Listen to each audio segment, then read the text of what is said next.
Bonjour Christian Estrosi. Bonjour. Et bienvenue à la grande interview sur CNews et Europe 1. Vous êtes le maire de Nice, également vice-président du groupe Horizon. Marine Le Pen a prévenu que si le budget demeurait en l'état, son parti voterait la censure. Bruno Retailleau affirme qu'elle précipiterait ainsi le pays dans le gouffre. Le gouvernement, plus largement, parle de chienlit. Gabriel Attal dénonce son irresponsabilité. Est-ce que vous pouvez nous dire ce matin, monsieur Estrosi, en quoi ce serait le chaos si Marine Le Pen et son parti voteraient la censure? Non mais sérieusement, une France sans budget, c'est quoi? Ce sont des taux d'intérêt qui montent, c'est un gel des économies qui sont proposées, qui sont aujourd'hui essentielles, et c'est un dérapage des finances publiques, et puis naturellement, nous serons coupés de tout accès au marché qui ne nous feront plus confiance. C'est donc tout simplement une crise économique qui suit une crise politique. Et puis, je pense à la montée du chômage, je pense à tous ces Français qui ont épargné et qui verront leur épargne s'effondrer. Alors, la grande question, c'est est-ce que Marine Le Pen est prête à assumer cette responsabilité? Parce que aujourd'hui, j'avais le sentiment que le choix du Rassemblement national, c'était de rester assez serein, zen, calme, de montrer qu'on pouvait être une alternative possible à notre pays. Et moi, j'ai le sentiment que quelque part, les électeurs qui, au fond, pour un grand nombre d'entre eux, et je les respecte, ont voté pour elle, ou pour sanctionner Emmanuel Macron, ou parce qu'elle pouvait incarner à leurs yeux un choix possible, vont d'un coup d'un seul la juger comme quelqu'un de totalement irresponsable. Mais dites-nous, monsieur Estrosi, la crise économique, on l'a déjà. Le dérapage déficit, on l'a déjà. La crise politique, on l'a déjà. Qui a provoqué la dissolution et donc cette situation? Non, mais je suis d'accord avec vous sur ce point-là, mais on va refaire le match du mois de juin et du mois de juillet dernier éternellement. Moi, je dis faire tomber Barnier, c'est faire trébucher la France. Et à votre question... au fond, qui est l'ingénieur du chaos, puisque c'est un peu ce que vous me demandez, qui est une expression qui est reprise dans l'excellent bouquin de Mario De Empoli d'ailleurs. Celui-ci dit très clairement qu'il est important que les grands républicains soient capables de se rassembler et que le vrai danger vient des extrêmes, qu'ils viennent de gauche ou de droite. Donc aujourd'hui, on peut dire, allez, on avait raison quand on a dénoncé cette dissolution. On peut dire... vous estimez que c'est plus le moment, qu'aujourd'hui, vous estimez qu'on arrive à un point de bascule. Mais est-ce que vous pouvez... Je pense que la France mérite un peu mieux aujourd'hui dans le débat. Oui, mais c'est lui qui a commencé. Vous savez, le truc de cours de récréation. Alors au mois de juin, c'est lui qui a actuelle. commencé. Alors, parce que c'est lui qui a commencé, on peut s'exonérer de tout. Parlons du présent et du futur. 6 mois ou 7 mois plus tard. Est-ce que vous estimez qu'il n'y a pas d'autre alternative à Michel Barnier et son gouvernement aujourd'hui? Est-ce que vous dites ce matin qu'il n'y a pas d'autre alternative? Bon, il y a toujours des alternatives à tout, naturellement. Mais voyez-vous, moi, je ne suis pas un politicard. Je ne participe pas au débat à l'Assemblée. Il y a eu une loi sur le cumul. J'ai fait un choix, celui d'être maire. J'ai fait un choix, celui de ne plus participer, après avoir été 3 fois ministre de Jacques Chirac et de Nicolas Sarkozy, à une action gouvernementale, quelle qu'elle soit. Parce que le maire, c'est celui qui décide. Moi, au moment où vous me parlez, mon budget est déjà voté. Oui. Donc vous êtes en train de dire en réalité que même si le gouvernement tombe, les administrations restent, les maires et les collectivités assurent le suivi? Oui, et puis ça n'est pas parce que le gouvernement tombe qu'il n'y a pas dans notre Constitution d'autres possibilités. Je vois simplement qu'il y a une grande confiance, on sort de la semaine du Salon des maires de France, une grande confiance dans l'élu qui est le maire, que les maires auront toujours un budget en équilibre, que les maires auront toujours... À bon entendeur, là vous dites, nous on fait le job... Que les maires qui gèrent bien sont capables de baisser, comme nous le faisons, leurs charges de fonctionnement. Et pas l'État. Et de maintenir de l'autofinancement pour pouvoir poursuivre les investissements dont nous avons besoin. Bon, si on veut qu'il y ait encore de la croissance dans notre pays, quel que soit ce qui se passe, il faudra bien en passer par une confiance renouvelée aux élus locaux. Bien sûr. Et vous dites, évidemment, arrêtez de mettre la pression sur les collectivités. Vous avez parlé, M. Estrosi, d'autres solutions. Vous savez, le sursaut, si jamais ça se casse la figure, passera par les maires ou ne se fera pas. Bien. Voilà. Et s'il n'y a pas ce sursaut, et si Emmanuel Macron est pressé par LFI et le RN et pourrait se retrouver coincé entre la très grande difficulté de constituer un nouveau gouvernement et puis l'impossibilité constitutionnelle d'une nouvelle dissolution, est-ce que vous excluez une présidentielle anticipée ? Mais d'où vient cette idée d'abord, la Constitution. D'abord, je vous suggère d'inviter Emmanuel Macron et de lui poser la question à lui-même, puisque lui, il a exclu, mais est-ce qu'il aura le choix ? Le choix est entre ses mains.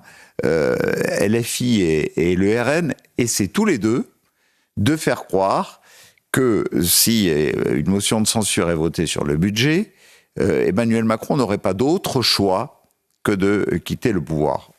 C'est totalement faux. Votre question, je ne sais pas si vous l'empruntez à LFI ou si vous l'empruntez au débat public de M. Estrosi. Elle a été posée maintes fois, mais sans réponse, je le remarque. Nous sommes aujourd'hui dans plusieurs opportunités possibles. Renommer Michel Barnier, reconstituer un gouvernement. On peut le faire. Adopter le budget, avoir le budget de l'année dernière. Avoir le budget de l'année dernière qui sera distribué par 12e, puisque la Constitution le permet. Et puis, naturellement, tout cela peut durer jusqu'au mois de juillet, qui sera la date où on peut de nouveau bénéficier de législatives anticipées. Tout est possible. Vous savez, la vie politique s'accélère aujourd'hui. Et en même temps, je ne vous cache pas qu'il faut être prêt à tout. Bien. Parce que vous ne savez pas, je ne sais pas. Et imaginons ce que je n'imagine pas. De la majorité très très relative. Tout. À savoir, tout peut arriver, y compris une démission du président. Mais avec Édouard Philippe et notre formation politique Horizon, dont je suis le vice-président, nous préférons nous mettre en situation d'être totalement prêts. Et aujourd'hui, je vois aussi que d'avoir ces temps-ci, avec une majorité parlementaire relative faite de centre-droit, de républicains, réussi à renouer des liens avec nos amis d'hier. Moi, ma famille politique historique, ce sont les LR, et je suis heureux de pouvoir parler avec eux, partager l'action qu'ils mènent et soutenir l'action du gouvernement de Michel Barnier. Après le tollé provoqué par leur proposition de loi visant à abroger le délit d'apologie du terrorisme dans le code pénal, les Insoumis font de nouveau parler. Hier, avec Éric Coquerel qui a refusé de dire que les islamistes étaient les ennemis de l'intérieur. Comment réagir face à ces outrances aujourd'hui ? Bon, alors tout ça vient des islamo-gauchistes, c'est clair. Les outrances de Bernalice, de Coquerel, on commence à être habitués. Elles ont un mérite. Celle de montrer que c'est une gauche qui essaie de draguer quelque part les Français de confession musulmane. Si ce n'est que moi, je ne fais pas... au contraire, je fais la différence très claire entre les islamistes et mes concitoyens de confession musulmane qui aujourd'hui sont de parfaits citoyens intégrés aujourd'hui dans la République. Tous le sont ? J'ai été, vous le savez, tous le sont, de ceux qui ont essayé d'illustrer ce qu'était la cinquième colonne il y a quelques années. Je vous pose une question. Tous le sont. Est-ce qu'il y a, parce que vous dites apparemment il y a une parfaite intégration et assimilation en France, à vous entendre ? Il n'y a pas une parfaite, malheureusement, il n'y a pas une parfaite intégration. On est loin de ça. Et je dirais même que chez les Français de plusieurs générations, je vois même dans un grand nombre d'entre eux un certain déclin dans leur référence à la nation, à cet héritage extraordinaire qui est le nôtre, à cette France des Lumières, où les valeurs sont abandonnées. Comment faire quand ils sont séduits par une partie du discours alors comment faire quand ils sont en partie séduits par le discours de la France insoumise ? Est-ce qu'il y a une solution ? Certains parlent de dissoudre. D'abord, il faut reconnaître nos responsabilités collectives. D'avoir peu à peu depuis, je dirais, la période de François Mitterrand, où petit à petit on a essayé d'abandonner l'excellence à l'école, sous des gouvernements de droite comme de gauche. Je vous pose la question directement. Gabriel Attal a appelé la gauche à se désolidariser de la France insoumise. C'est ce même Gabriel Attal, ancien Premier ministre, qui avait dit à l'entre-deux-tours des législatives qu'il fallait battre le RN, y compris en glissant dans l'urne un bulletin LFI. Donc est-ce que cette majorité dont vous faites partie, très relative, est crédible dans ce combat contre la France insoumise ? Eh bien, je pense qu'aujourd'hui, ça n'est pas crédible. 2, je vois de plus en plus de formations de gauche, y compris le Parti communiste d'ailleurs, et Fabien Roussel, qui disent très clairement que jamais ils ne voudront participer à une action politique aux côtés de LFI. C'est-à-dire que de plus en plus, cette position extrémiste, anti-française, anti-nationale, personnellement, je vous l'annonce ce matin, je vais déposer plainte.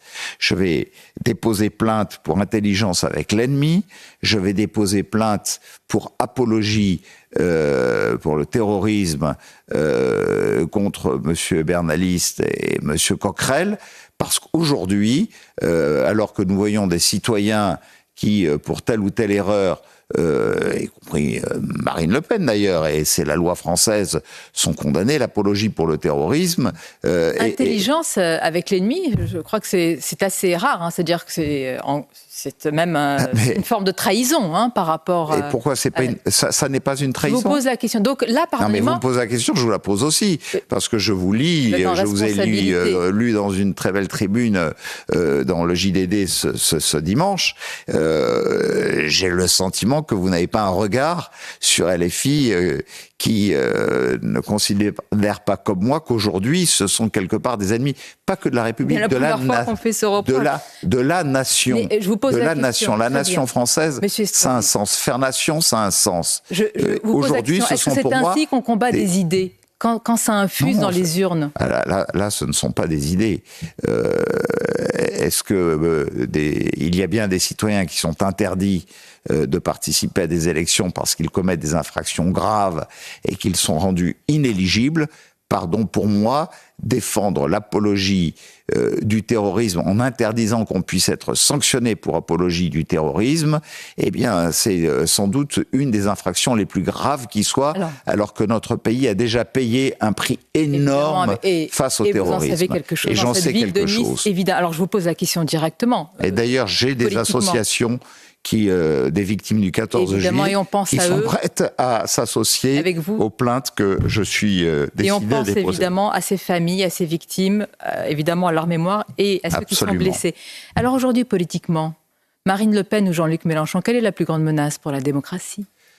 Je pense que l'une comme l'autre sont autant une menace. D'abord, LFI le sont parce que ce sont des ennemis de la nation. Je n'en dirai pas autant de Marine Le Pen, mais je pense que Marine Le Pen, qui, comme je vous le disais tout à l'heure, avait sans doute, en prenant de la hauteur sur le débat public, en se contentant, je remarque d'ailleurs que c'est une formation politique qui n'est que dans la critique et jamais dans la construction, ni dans la proposition. Alors là, pour le budget, elle propose quand même certaines pistes. Oui, sa seule proposition, c'est de dire « je ne veux pas de budget ». Enfin, mais vous n'êtes pas d'accord avec ce budget non plus, monsieur Estrosi. Alors non, je ne suis pas d'accord avec ce budget, mais je suis pour que la France ait un budget et qu'à partir du moment où il y a des économies qui sont une exigence pour que nous regagnions une certaine confiance sur les marchés, et je crois que les Français aujourd'hui ont compris que nous étions confrontés à une instabilité qui pouvait avoir de graves conséquences sur la vie de leur ménage, sur les emplois à venir, sur leur épargne, Marine Le Pen se tirerait une balle dans le pied à l'égard de celles et ceux, y compris qui lui ont fait confiance au mois de juillet dernier. Je pense qu'elle est en perte de crédibilité, tout simplement. Donc voilà, aujourd'hui, nous avons un arc républicain où malgré tout... Il va d'où à où? Parce qu'à vous entendre, il y a juste le socle commun dans cet arc. Vous savez, le RN et LFI. En ce qui me concerne, je nourris un certain nombre d'espoirs de voir que, avec Édouard Philippe et Horizon, avec les Républicains qui sont ma famille politique historique, dirons-nous, qu'avec donc on les balaye des millions de centristes, Français. qu'avec un certain nombre de personnalités du centre-gauche avec lesquelles je partage certaines valeurs. Je pense à Manuel Valls, je pense à François Rebsamen et à quelques autres encore. Nous avons de quoi à un moment offrir un socle commun de véritables républicains pour tenir les extrêmes sur les côtés. Bien, on a entendu, c'est le projet d'Édouard Philippe. Il nous reste peu de temps, donc je vais aller à l'information de ce matin, Monsieur Estrosi. C'est Anne Hidalgo, la maire de Paris, qui ne va pas se représenter pour un autre mandat. Est-ce que vous dites il faut savoir accrocher les gants ? Vous savez, vous avez des confrères qui régulièrement font des enquêtes d'opinion. Quand vous voyez que, je pense à la Tribune notamment, qui en a fait sur Bordeaux, sur Lyon, sur Marseille. Certains sont naturellement pas très bien placés. Je ne vais pas rougir d'en avoir un qui me met plutôt en bonne position à Nice et un en très bonne position, Jean-Luc Moudin, qui est mon ami à Toulouse. Même si vous avez la menace de votre frère ennemi Éric Ciotti pour 2026, qui est sérieuse. Marine Le Pen a dit qu'il pourrait être le candidat naturel. Alors si c'est Marine Le Pen qui le dit, vous savez, elle devrait se méfier de le voir faire la queue 6 heures pour essayer d'obtenir une petite signature de Jordan Bardella, qui, nous le savons, est un des premiers grands défenseurs de Marine Le Pen, pour se faire signer un petit bouquin. Quand on en est réduit à ça, on n'est pas un grand homme politique. On avait dit tout à l'heure pas de. Mais lorsque je vois comme Anne Hidalgo, qui a sans doute fait un travail que je ne veux pas lui contester, à Paris, peut-être avec un peu de brutalité à l'égard des Parisiens. Être maire, c'est toujours écouter, c'est toujours beaucoup de proximité, c'est de comprendre. Et vous lui dites merci, au revoir. Non, 62% des gens ne semblent plus vouloir d'elle. Se retirer au fond sur un succès aux Jeux Olympiques, c'est faire oublier le reste et c'est ne pas prendre le risque de se voir abîmé par une élection qui vous éliminerait de la vie politique. Merci Christian Estrosi, on a compris que ce n'était pas votre cas en vue de 2026. Merci, bonne journée à vous. Merci.